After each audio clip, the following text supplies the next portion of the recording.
Tala Fou o se whapoponga nei o tala mai Ausetalia de Radio Samoa nei aso whareile. Wa tua ia le paramia Ausetalia de taitai o rei tua ngai Peter Dutton I rona ta alo I le mata upo whaatatau de Indigenous Voice to Parliament. O le vasa nei na whaamautua ia le paramia le whaupuina o le whesidio le awhaia le referendum nea e sa I di whina ngano tangata rau tere le mata upo whaatatau I se leo o Indigenous people I le paramene le tunu.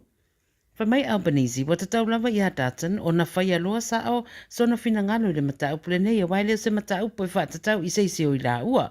O le mata upo lo o whesiringi ai pe ma whaio namana ia se sa o tangata Indigenous e au fia I aporiki mai nā tau na mo I no foia le tunu.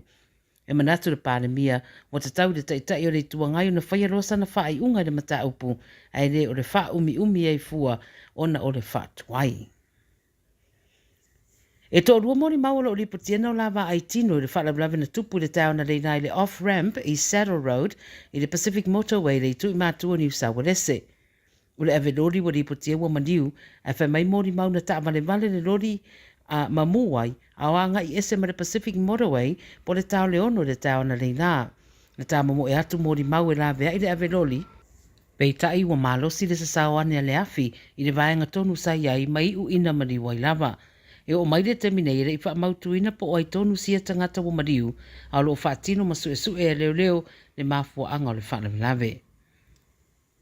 O teo se anga pe o le wha upunga le tātou tunu o na tu vai le whaatonu wina o le whainga pālota le stete ni sa welese e sa idi aisa taitai o le premier.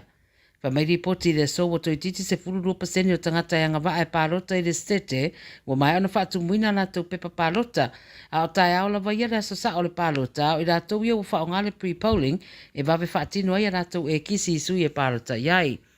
O whairora ofisa o whainga pālota wo rātou tau ni maina tarusanga e lima se lau whasfuru wafe rua se lau marevanu o pepa pālota e whaonga ai pusa medi. Ma I le teminei pe a mareono se lau tolus furu waru wafe, lima se lau varus furu wha tangata umae o na whai atu pālota I le pre-polling.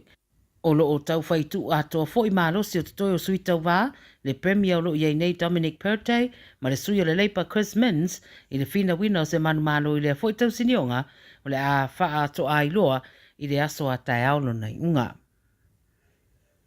O le ngaruenga whai whatasi leo leo New South Wales ma leo leo mai Victoria, wa poe nai tangata to o luas fun marfitu, ma mawaia upenga I se suenga nanga I sa olava I kengi te pasika. Whai mai na osfa ia leo leo fale ma tau fia ta vale le Riverina, ma le tua oi Albury Wodonga, a mata mai lea songa fua le vaso nei seio o mai ana nafi. O le suenga o whai ngoi na Operation Blue Ember, ma o isi mea na maua iai I suenga, e au fiei mea whapapa ma fuala au whasaina. O le whamtaranga leo leo I kengi e le mawhaiona o lātou sōsora ese maritu la whono, tu sa peanga I ese atu I nisi tauranga maotua. Wha mai leo leo e whai ngō fia lava le whiau e fia whae roa. A whai o e a fia ni whai ngas wha tu la whono o le a turi roi na pea oe ona o le lātou mata whai oi lea o le pui pui o le community ma ona tangata.